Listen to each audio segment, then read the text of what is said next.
Welcome back, Sports Nation and my champions. This is Eric from CSN, and today's fantasy focus is going to be on the Cleveland Browns and what to expect from second-year head coach Kevin Stefanski and this crew. So let's get right to it. On the offense, we're going to start with quarterback Baker Mayfield, who finished at QB 17 last season. Ended up with a little over 3,500 passing yards, 26 touchdowns, and only 8 interceptions. That's down from 21 in the 2019 season. He's going at about the 13th round at QB 15, and given where he is, I think that's solid value if you're going to use him as a QB to a backup. But keep in mind, I think he does have the talent to do better, but this scheme does not really allow it under Kevin Stefanski. This offense actually finished 28th in passing attempts. It's a little more run heavy. We'll talk about that when we get to Nick Chubb. But again, I think he has the talent to do better, but I think he's just hampered by the lack of attempts. And you can't really argue it with Stefanski. He turned the team around, went from 6-10 to 11-5, including an embarrassing loss by the Steelers to them in the wild card round. So he ended up getting Coach of the Year, so I can't really fault him for his approach. And so I would say with Baker Mayfield, he's a solid QB2 backup. So let's go with Nick Chubb next. He finished as running back 11 last season. That's despite missing 4 games with an MCL injury. Finished with a little over 1,000 yards, 12 touchdowns, and he's going at about running back 8 right now. Late first, early second round. And I think this is pretty good value for this guy, especially if you're drafting late in the first round here, because one, he's got the talent. You can see right here the way he has the vision and the cutback, and he's very elusive. It's hard to bring down. And he's averaging over 5 yards a carry each of his first 3 seasons in the league. Number 2, like I said before, this team is more built towards the run. And while I said they were 28th in the league in passing attempts, they were 4th in rushing attempts. So they really want to run the ball. Even with Kareem Hunt there, I think Nick Chubb is a great value.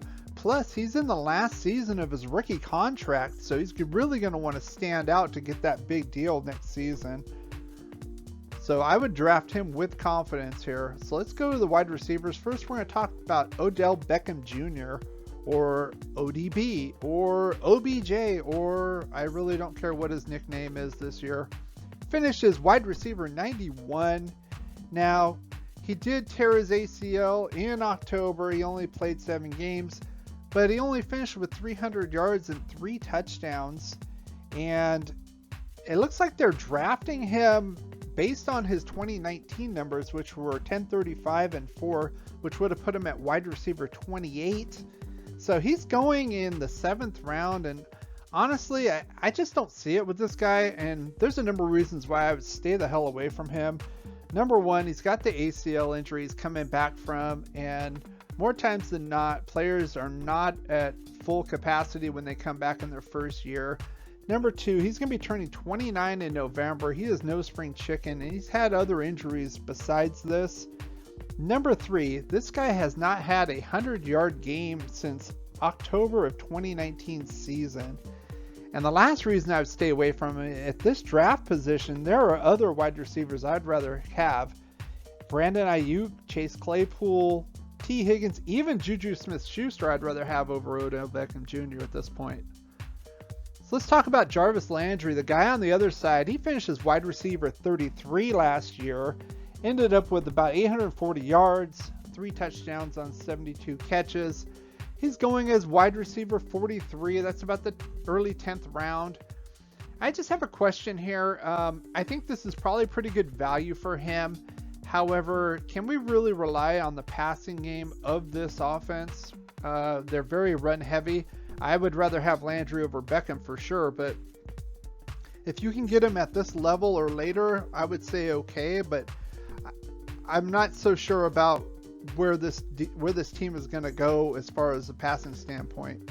And that leads me to my next one here. This is the tight end Austin Hooper, who came over from the Atlanta Falcons. He ended up as tight end 21 last year. He's going very late in drafts, tight end 18, and it's just I would just stay away from him. Number one, he was supposed to come over here, and there was all this hype because, you know, he was a top 10 guy with Atlanta, and he was going to bring that here, and it just didn't happen. I wasn't very impressed with him anyway, and coming into this run-heavy offense, you know, you could do much, much better than here, so I would just avoid him. As far as what I would call sleepers, it's not really a sleeper. It's Kareem Hunt. That's the only one I would want to go with here. You know, he ended up actually as running back 10 last year as far as fantasy points. He had 841 yards, 6 touchdowns, but he also had 300 receiving yards and 5 receiving touchdowns. Now, he's a good complement to Chubb here, and they love to run the ball. I'm not saying he's going to end up as a running back 10 again. He's currently going as running back 23. That's late 6th round. I think that's great value for this guy. And he is under contract through the 2022 season as well. So if for some reason they don't re-sign Chubb and he goes away in free agency, he's going to be the man if you're looking at like a keeper or dynasty platform. But I think with the amount of running that this team does, I think both can be very viable and helpful in your fantasy team. On the defensive side, the Browns finished 17th best last year in fantasy. They're currently going at about the 13th round, the 10th defense off the board. And they ended up last year with 38 sacks, 11 interceptions, 24 fumble recoveries, led by Myles Garrett, all-world player here at defensive end with 12 sacks. Now they did lose some other firepower here. Olivier Vernon and his 9 sacks, and Sheldon Richardson and his 4 sacks departed via free agency, but they did pick up Malik Jackson. They got Jadeveon Clowney for what that's worth. I'm not sure how much he can provide, to be honest.